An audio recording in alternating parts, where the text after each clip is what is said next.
মাটির বুকে ঘুমিয়ে আছে লক্ষ সেনা দে তোরা দে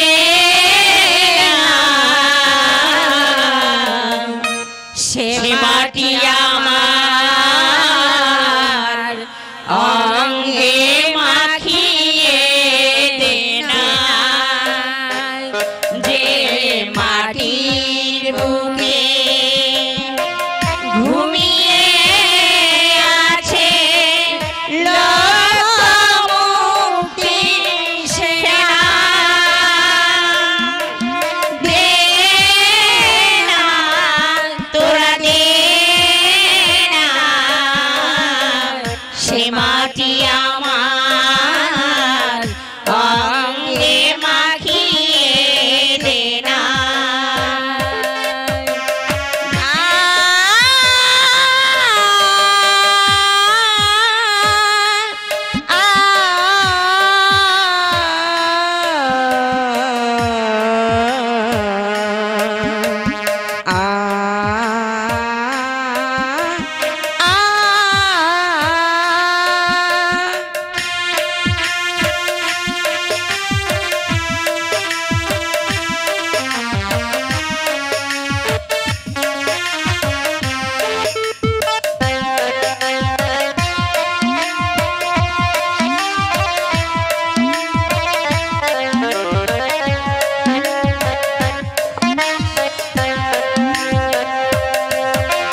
রোজ এখানে সূর্য ওঠে আশার আলো নিয়ে হৃদয় আমার ধন্য আলোর পরশে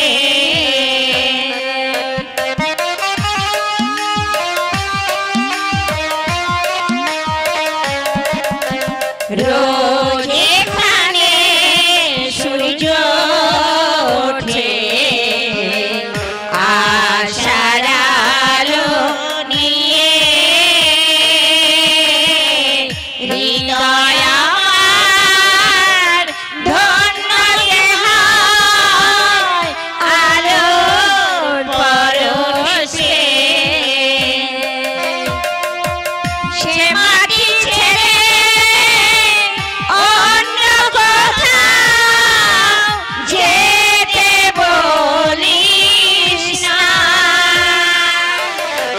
দে না তোরা দে না সে মাটি আমার অঙ্গে মাখিয়ে দে না দে না তোরা দে না সে মাটি আমার অঙ্গে মাখিয়ে দে না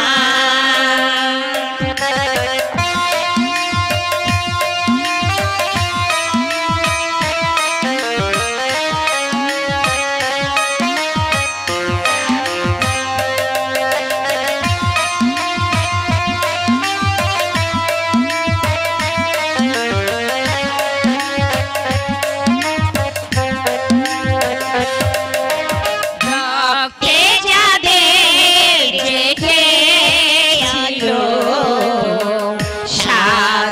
স্বাধীনতার নেশা জীবন দিয়ে রেখে সে মাটি আমার অঙ্গে মাখিয়ে দে না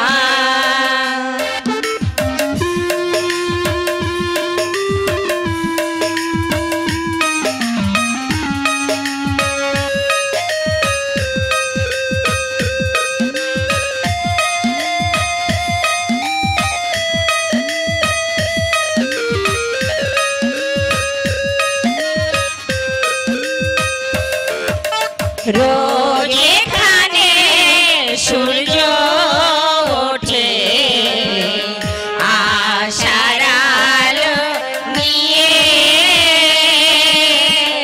হৃদয় আমার ধন্য যে হয় আলোর পরশে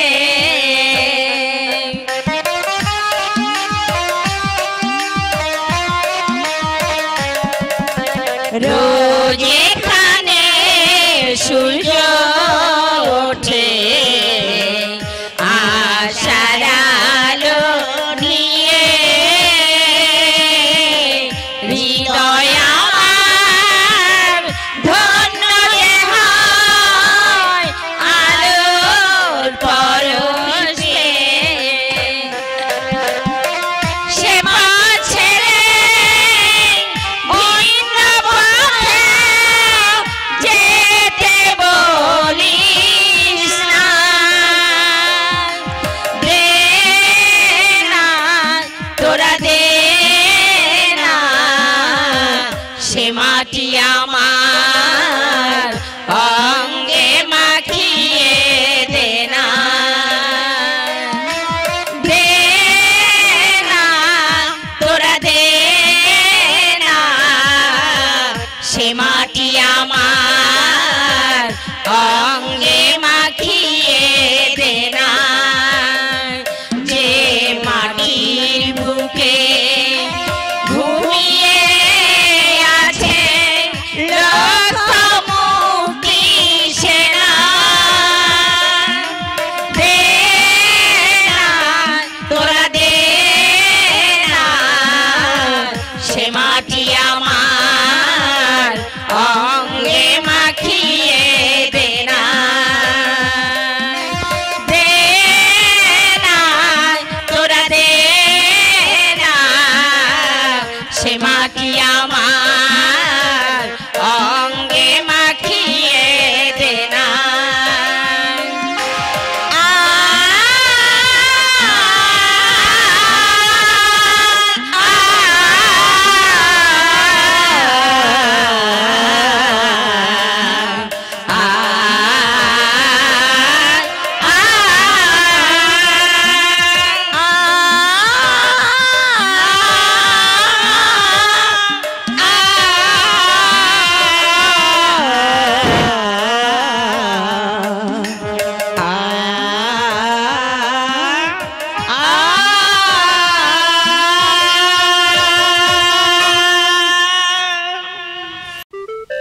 আরে ও শুকতলির বউ মার ধরতে কখন যাবি? ই মা পুবাকের জাঙ্গা হয়ে গেল, সারা রাত ঘুমিয়েও আস মিটল না। ই মা কোনো সারা শব্দ দেয় না যে। আস্তা ঘাট পাবুস হয়ে গেল, জলে মাঠ থই থই করছে। যাও না পেতম জলে জালি পাতলে পেতে মাছ ভর্তি হয়ে যেত। বলে ও শুকতলির বউ, এই মরণ ঘুম ঘুমোচ্ছিস নাকি? ঘুম পুরো কপালে ঘুম, আমি চললাম মাছ ধরতে। এই এই মেয়েটা একটু দাঁড়া তো। তুমি কে বটেন গো? কি হলো, আপনি হাসছেন কেন? শুদ্ধ বাংলা কথা বলছিস কিনা তে হাসছি। তুমি গ্রামে লোত নিয়ে চললয়।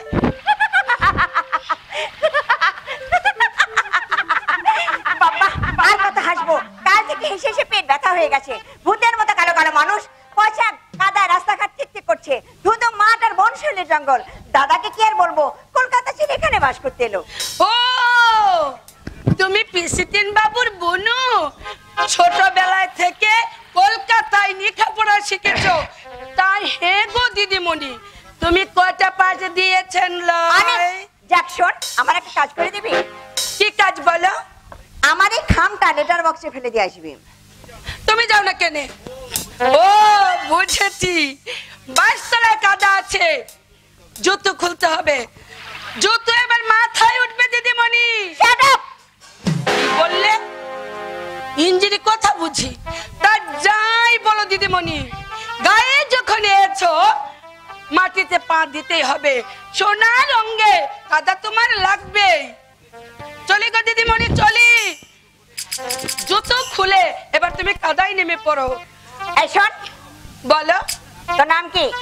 কেন গো ঠাকুর, প্রেসিডেন্ট বাবুর কাছে নালিশ করবে বুঝি? তা করো। আমার নাম আদুরি। কার মেয়ে তুই? গায়ের মেয়ে। দেখতে পাচ্ছ না আদুর গা খালি পা, গা থেকে মাটি মাটি গন্ধ বেরোচ্ছে। তুমি আবার কে? কি মা, গড়ে পুড়ে আছো আর শিব ঠাকুরকে জানো না? আরে চেনবে চেনবে, চেনবার সময় হলে আপনিই চিনবে। এই নাকি বলো দিদিমণি? সেটা মিনিট, একজন ভদ্র মহিলার সঙ্গে কি ভাষায় কথা বলতে হয় তাও শেখনি। ছোট লোক চাষা, তার কত বুদ্ধি হবে। শোনো দিদিমণি। শোনো নাই, শুনুন। যা শালা, তোমার দাদা প্রেসিডেন্ট মহিম গাঙ্গুলিকে যে তুমি বলে, সে তোমাকে আপনি বলে আজ্ঞে করবে, এটা ভাবছো কি করে? চললাম রে আদরি, মাছ পেলে বাড়িতে দিয়ে আসিস। জ্যৈষ্ঠী মাসের পুটি, পেট ভর্তি ডিম। পুটি পেলে বেশি করে দিবি, মনে থাকবে। খুব থাকবে। তা থাকবে না কেন, মনের মানুষ যখন খেতে চাইছে। কি বললে? সারা শহর থেকে লেখাপড়া শিখেছ, অথচ মানুষকে মানুষ ভাবতে শেখনি। আরে কি করে শিখবে? শালা প্রেসিডেন্ট মহিম গাঙ্গুলির বোন তো, সেই শালা যেমন জানোয়ার, তুমিও তেমনি। শিব ঠাকুর, কথাটা শেষ করলাম না। হাজার হোক মেয়ে মানুষ, তার উপর নতুন এসেছে, নইলে এক্ষুনি আমি বুঝিয়ে দিতাম। আরে মদন মাঠে যাচ্ছে না লাঙল নিয়ে? আরে এই শালা মদনা, ফের বলছি, মাটি নরম হয়েছে, আজ রাস্তাটা বাঁধতেই হবে। এই আদুরি, কি দিদিমণির খামটা না হয় ফেলেই দিয়ায়। হাজার হোক প্রেসিডেন্টের সিস্টার তো।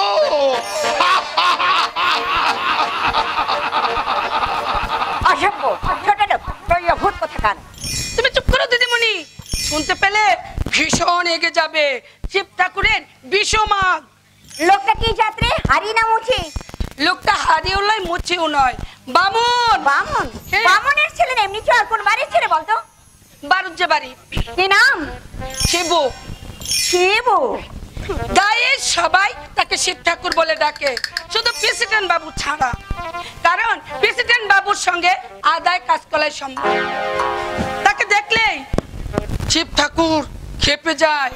আচ্ছা, খ্যাপ আমি বার করার ব্যবস্থা করছি। কতগুলো ছোট লোক চাষা হুসকে হাত করে বন অলসেতে বসে আছে, বলে দিস তাদের শিব ঠাকুরকে শীঘ্রই তার জন্য বৌঘা তেঁতুলের ব্যবস্থা হচ্ছে।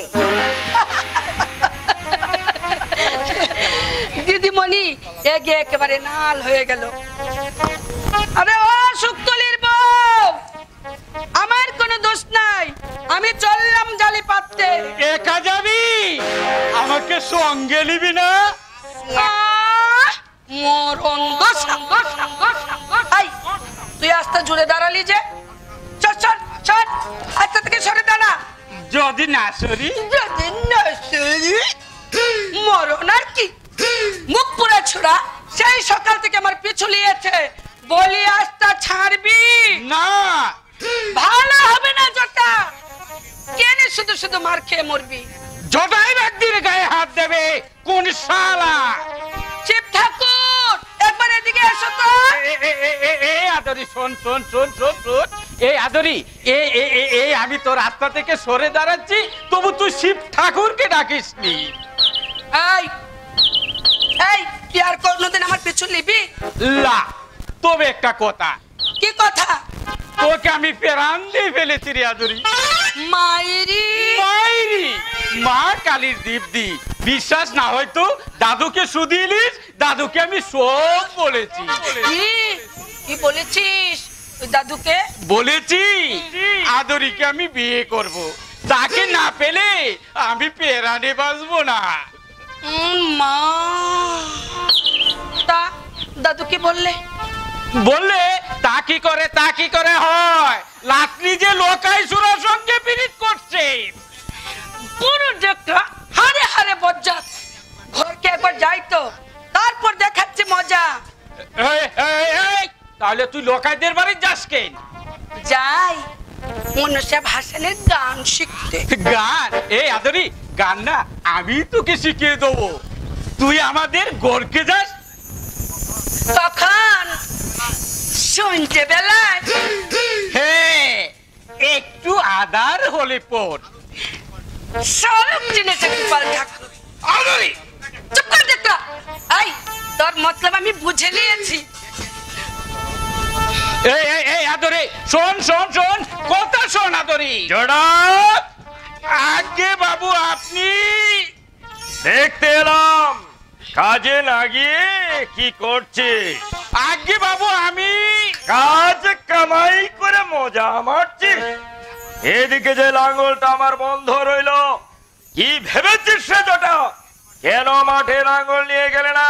আজ তো মাঠে লাঙ্গল লাগবে না বাবু। কেন লাগবে না রে হারামজাদা? তুই কি আমাকে নেকা পেয়েছিস? বল, কেন মাঠে লাঙ্গল লাগবে না? জল হয়ে জমির বাত নষ্ট হয়ে গেছে। বেশ, তা না হয় গেল, কিন্তু বাড়িতে আমার অন্য কাজ ছিল না? 4-4টে মোষের ছাড়ি কাটতে হবে। রাজমিস্ত্রি কাজ করছে, তাকে ইট বয়ে দিতে হবে। আমার এক বন্ধুর ভাই ভিডিও হয়ে এখানে আসছে, পঞ্চবাগ দিকে ডেকে দিঘি থেকে মাছ ধরতে হবে। সে কাজগুলো কি আমি করব? বোধহয় করতে হবে প্রেসিডেন্ট বাবু। কেন? জটা আজ কাজে যেতে পারবে না। শরীর খারাপ নাকি? তা লয়, তবে শিব ঠাকুর বলছিল। কি বলছিল ছেলেটার বেটা বাচ্চা? বল, সামনে কেন? আগে আজকে স্কুলের রাস্তায় মাটি দিতে হবে। স্কুলের রাস্তায় মাটি দিতে হবে? মামার বাড়ির আবদার পেয়েছিস? রাস্তার কোথাকার? প্রেসিডেন্ট বাবু! আরে তুই মেয়েটা তেতি উঠছিস কেন? মাটা আমি মারের মতো মারিনি, একটু শিক্ষা দিয়ে দিলাম মাত্র। কতটা ভেবে দেখ না, লেখাপড়া শিখবে ভদ্রলোকের ছেলে মেয়েরা, তা তোরা বেকার কাটতে যাবে কেন? এই রাস্তায় মাটি ওই ভদ্রলোকেরা দিক। সঞ্জটা খবরদার সেই রাস্কেলটার কথা শুনে বেকার কাটতে যাবি না। যদি ডাকে মুখে মুখে সাফ কথা বলে দিবি। তাই বলবো বাবু, তাই বলবো। কি বলবি? বলবো শিব ঠাকুর, আর ভয়ে ভয়ে নুকে নুকে তোমার কাছে আজ থেকে হবে না। আজ থেকে আমার ছুটি। তার মানে প্রেসিডেন্ট আমাকে চোর মেরেছে, তাই তার কাজের আমি জবাব দিয়ে এলাম। জবাব দিয়ে এলাম। আজে জবাব দিয়ে গেল। আচ্ছা আচ্ছা আচ্ছা, তোর বড়লোক শিব ঠাকুর তোকে কতদিন মাথায় করে রাখে তা দেখা যাবে।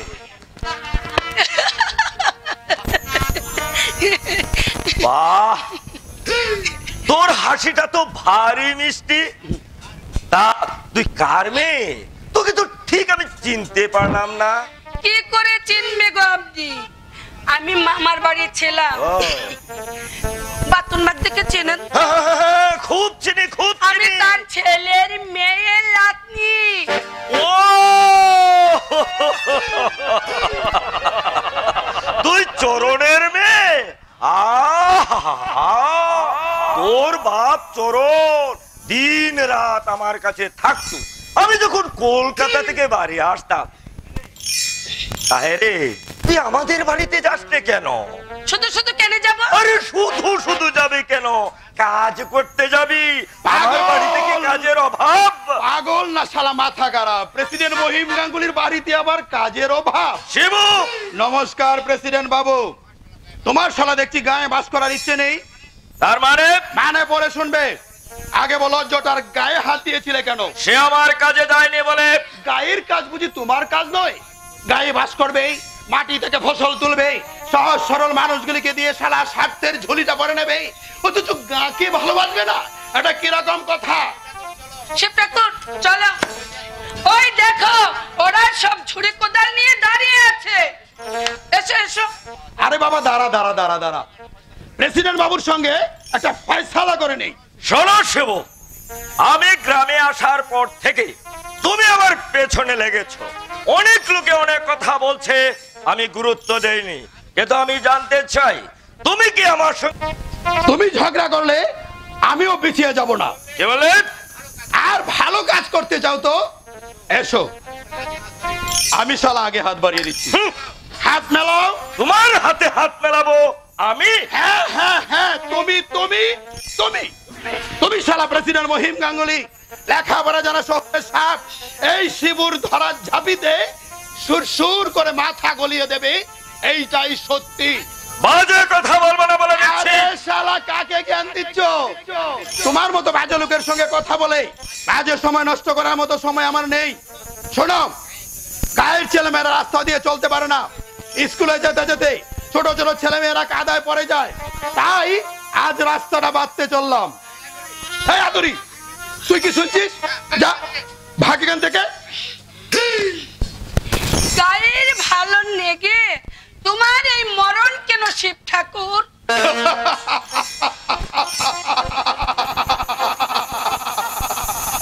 গানই রে গানই, মা যে ছেলে মাকে ভালোবাসে না সেই শালা ওর লোক। না মাটি মানুষকে নিয়ে যারা ব্যবসা করতে চায় তারা দেশদ্রোহী, তাদের আমি ঘৃণা করি। চিৎকার করো না। করব, চিৎকার করে না বললে তোমরা শালা শুনতে পাবে না। দোকান ভর্তি তোমাদের স্বার্থের তলো। শোনো প্রেসিডেন্ট মহিম গাঙ্গুলি, গায়ে বাস করতে হলেই কাকে মায়ের মতো পুজো করতে হবে, তার সেবা করতে হবে। তোমার কিসেন জটা আমাদের সঙ্গে রাস্তা বাঁধতে চললো। আগামী রবিবারে গায়ের ছেলে মেয়েদের নিয়ে আমরা নিজেরাই পচা মজা নর্দমা পরিষ্কার করব। জটা সেদিনও আমাদের সঙ্গে থাকবে। জটাকে আমি ছাড়বো না। তাহলে নিজেই জামা কাপড় ছেড়ে এই কোদাল কাঁধে নেমে পড়ো প্রেসিডেন্ট বাবু, কাজ তো আর বন্ধ থাকবে না। কে বলতে চাও তুমি? মায়ের দুধ খাবে, মাটির ফসল লুটবে, মানুষের মাঝে বাস করবে, অথচ সারা মা মাটি মানুষকে ঘেন্না করবে, তাই কি কখনো হয়? না, হয় না। যা বলে গেলাম তা ভুলতে চেও না, আর ভুললে শালা তোমার অনেক কিছুই ভুল হয়ে যাবে।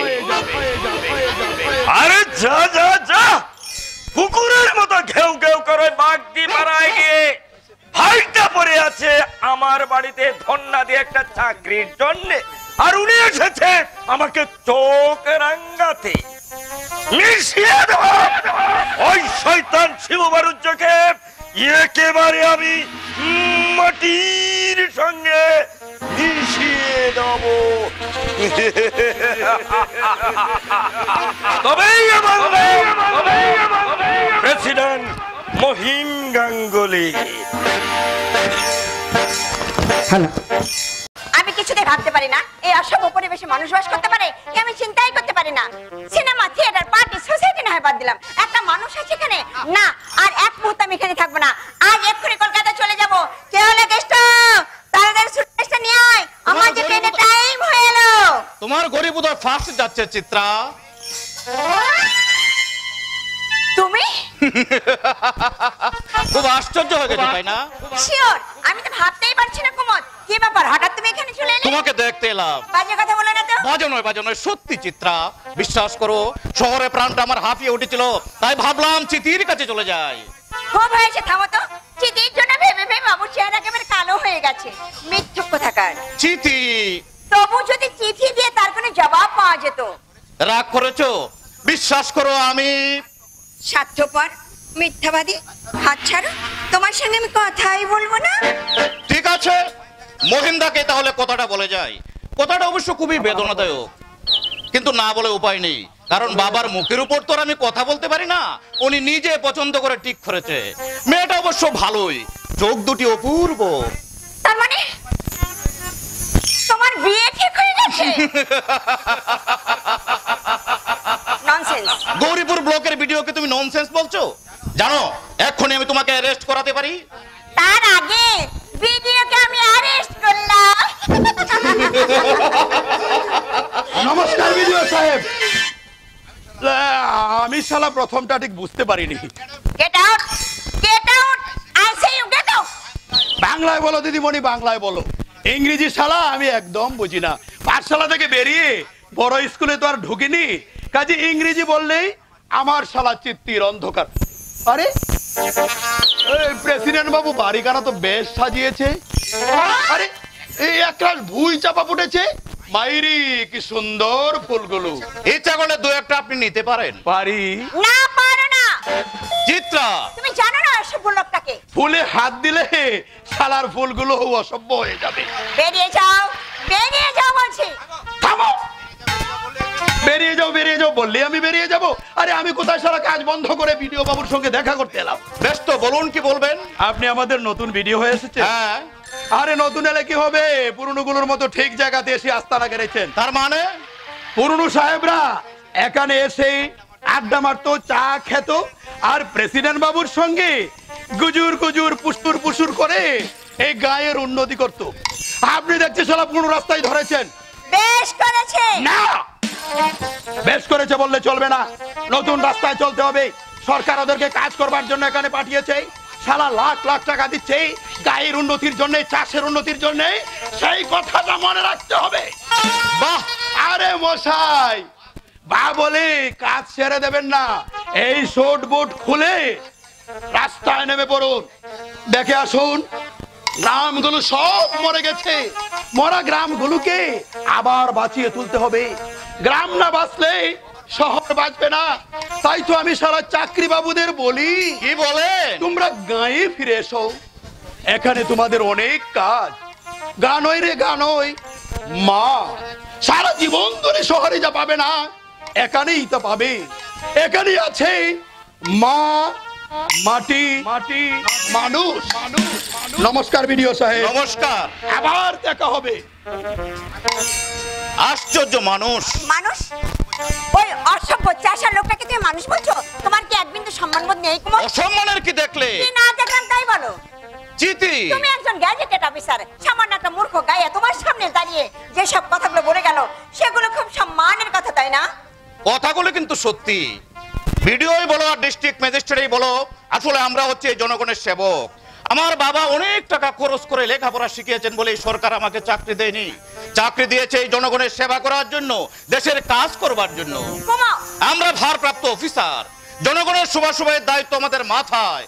আমরা যদি এই জনগণের কল্যাণ চিন্তা না করে মাইনের টাকাগুলো গুনে গুনে নিয়ে নিশ্চিন্তে বসে থাকি, তাহলে এই দেশের মানুষ কিছুতেই আমাদের ক্ষমা করবে না। তাই বলে গালাগাল সহ্য করতে হবে? কাজ করলে কেউ গালাগাল দেবে না। এই মাত্র যা তা বলে গেল। আমার আগের ভিডিও নিশ্চয়ই যা তা কাজ করে গেছেন। তবু তুমি রাস্কেলটার বিরুদ্ধে প্রতিবাদ করবে না? আমার সাহস নেই চিতি। কি বলতে চাও তুমি? একটা জ্বলন্ত সত্যের বিরুদ্ধে মিথ্যে প্রতিবাদ করার মতো দুঃসাহস আমার নেই চিতি। তোমাদের এই গায়ে ঢুকে প্রথম দেখেছি ওই কাজ পাগলা লোকটাকে, দেখেছি নিজে মাথায় করে মাটি ভর্তি জুড়ে নিয়ে আগে আগে চলছে, মাটির গন্ধে মানুষটা যেন মাতাল, সর্বাঙ্গ তার ঘামে ভিজে গেছে, তবু তার মুখে লেগে আছে এক অপূর্ব হাসি। Good morning sir. Good morning. আমি শিবনাথ ব্যানার্জির ভাই। শিবনাথ? ওহো, বুঝেছি। আপনার দাদার নাম তাহলে শিবনাথ? হারি মুছে বাগদিরা শিব ঠাকুর বলে ডাকে, এই গৌরীপুরের শিব ঠাকুর। তুমি কিছু মনে করো না চিত্রা, সমস্ত ঘটনা আমি শুনেছি। বিশ্বাস করো, দাদাকে নিয়ে আমার যে কি যন্ত্রণা। স্যার, আমার দাদার দুর্ব্যবহারের জন্য আমি আপনার কাছে ক্ষমা চাইতে এসেছি, আপনি আমাকে ক্ষমা করুন। ছি ছি ছি, তার ক্ষমা চাওয়ার কি আছে? তিনি আমার সঙ্গে এমন কোনো ব্যবহার করেননি যার জন্য আপনার ক্ষমা চাইতে হবে। আপনি বিশ্বাস করুন, আমি কিচ্ছু মনে করিনি। তুমি মনে না করলেও আমি করেছি। তোমার সঙ্গে তাহলে অন্যরকম কিছু হয়েছে? কিছু হয়েছে মানে? আজ সকালে লোফারটা আমাকে অপমান করেছে। আমি প্রেসিডেন্ট মহিম গাঙ্গুলির বোন, কলকাতা ইউনিভার্সিটির এমএ। ওই অশিক্ষিত লোফারটার এই অপমানের প্রতিশোধ যদি আমি না নিতে পারি, তাহলে সারা জীবনের শিক্ষায় আমার মিথ্যা। ছি ছি ছি ছি ছি, অসভ্য লোকটার জন্য মান সম্মান সব গেল। চলি স্যার, কিছু মনে করবেন না। নমস্কার। শুনুন ইন্দ্রনাথ বাবু। বলুন স্যার। কিছু মনে করবেন না। আপনি কি করেন? এতদিন কিছুই করিনি মানে দাদা চাকরি করতে দেননি। 2 বছর আগে এমকম পাস করে বাড়িতে বেকার বসে আছি। চান্স অবশ্য অনেক পেয়েছিলাম, কিন্তু দাদা চাকরির ঘোর বিরোধ। ওনার ইচ্ছা আমি গ্রামের স্কুলে মাস্টারি করি আর নিজের হাতে চাষ করি। বলেন কি? এক বর্ণ মিথ্যে বলিনি। কিন্তু আপনি বলুন, লেখাপড়া শিখে কেউ কি চাষ করতে পারে? ছোটবেলা থেকে শহরে হোস্টেলে থেকে আমি লেখাপড়া করেছি। পাড়াগা আমার একেবারে ভালো লাগে না। তাছাড়া দাদা নিজে বিয়ে না করে মায়ের কথা মতো 1 বছর আগে আমার বিয়ে দিয়েছেন। শিবুবাবু বিয়ে করেননি? না, করবেও না। তার পক্ষে যা সম্ভব আমার পক্ষে তা সম্ভব নয়। গায়ের মাটি কামড়ে পড়ে থাকলে লাইফটা স্পয়েলড হয়ে যাবে। তাই কালে আমি চাকরিতে জয়েন করছি। কোথায়? কলকাতার একটা ব্যাংকে। মহিমদার ভাই অসীম আমার বন্ধু, চাকরিটা সেই ম্যানেজ করে দিয়েছে। সে আশা তুমি আর করো না মহিমদা। চাকরির আশা তুমি ছেড়ে দাও। অসীমকে আমি মানা করে দেবো বারুজ্য গোষ্ঠীর কারো সঙ্গে যেন কোনো সম্বন্ধ না রাখে। কিন্তু কিন্তু বাদ দাও। তোমার দাদা আমার বাড়িতে এসে আমার বোনকে অপমান করে গেছে। কমোদ আজ ভিডিও হয়ে এসেছে, কিন্তু ভিডিও হবার অনেক আগে থেকেই সে আমাদের পরিচিত। ওই রাজকালটা কমুদকে পর্যন্ত যাতা গাল দিয়ে গেছে। কাজেই অসীম যে চাকরি তোমার জন্য ঠিক করেছিল সেই চাকরি তোমাকে দেওয়া হবে না। বুধুর পিন্ডি তুমি বুধুর ঘাড়ে চাপিয়ে দিলে বোধা। ঠিক বলেছ অসীম। আমি বলছিলাম থাক, আমাকে আর কিছু বলতে হবে না, তুমি ভেতরে গিয়ে বিশ্রাম করো। ইন্দ্র, তুই কিছু মনে করিস ভাই, তুই রেডি হয়ে থাকিস, চাকরি তো রেডি। বাড়ি বয়ে যে অপমান করে গেল তার ভাইকে তুই চাকরি করে দিবি? আগুনে ঘর পড়ে বলে কেউ কি আর প্রদীপ জ্বালবে না দাদা? Congratulation Asim, congratulation. Thanks, so many thanks.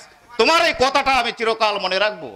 মহিমদা, আসুন, আপনাকে নিয়ে আমি গ্রামের ভেতর বেড়াতে যাব। গ্রামের ভেতর বেড়াতে যাবে কি? যাব মহিমদা, যাব। পায়ে চলা মিটু পথ ধরে অঞ্চলের সবকটি গ্রাম আমি দেখবো, প্রাণগুলা মানুষগুলোর সঙ্গে মিশবো। পল্লীর পাগল করা বাউল বাঠিয়ালি রাখালিয়াবাসীর সূর্য মাটি থেকে জন্ম নিয়েছে, সেই মায়াবিনী মাটির মাকে আমি নতুন করে সাজিয়ে দেব মহিমদা, নতুন করে সাজিয়ে দেব। কমোদ দেখছি একদিনেই কবি হয়ে গেল। তা হোক দাদা, তুমি কিন্তু সামনের উইকে কলকাতা যাবে, যেমন করে হোক লাইসেন্সটা কিন্তু আমাকে পার করতেই হবে।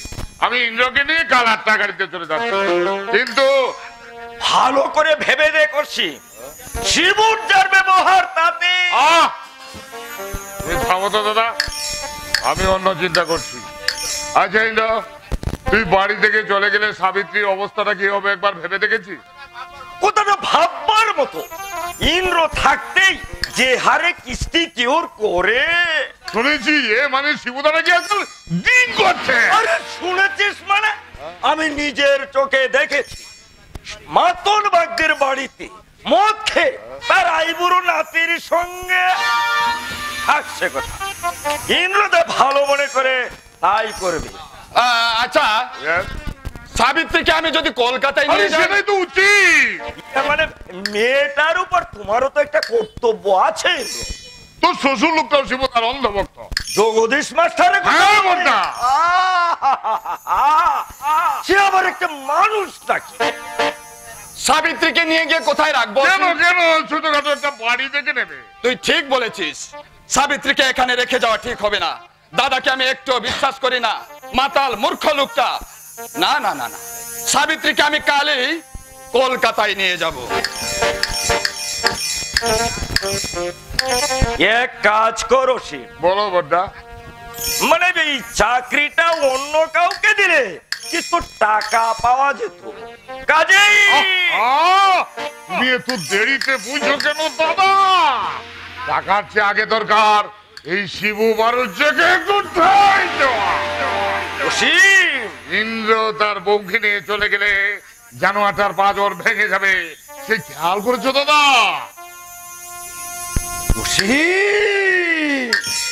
ইন্দ্রকে সে প্রাণ দিয়ে ভালোবাসে, ইন্দ্র স্ত্রীকে সে স্নেহ করে। মানুষের জীবন থেকে স্নেহ ভালোবাসা চলে গেলে কি থাকলো দাদা?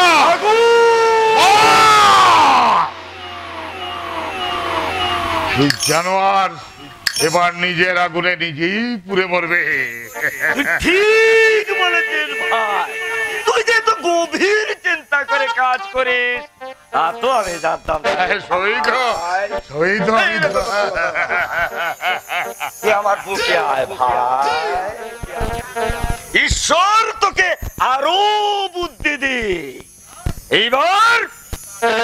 এইবার দেখবো সেই শিব বারুজ্যকে। রাজকালটার এত বড় সাহস, প্রেসিডেন্ট মহিম গাঙ্গুলিকে ছোট করতে চায়। মিশিয়ে দেব ওই শয়তান শিব বারুজ্যকে, একেবারে মাটির সঙ্গে মিশিয়ে দেব। তবেই আমার নাম প্রেসিডেন্ট মহিম গাঙ্গুলি।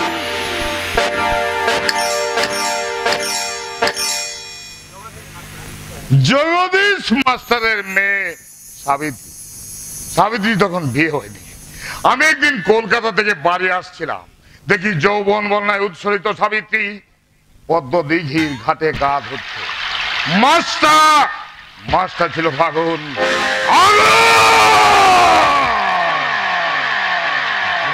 আমার চোখে মুখে চুপে চুপে ঘাটে নেমে গিয়ে এক হাজার জল ছিটিয়ে দিয়েছিলাম সাবিত্রী গায়ে। তারপর দিন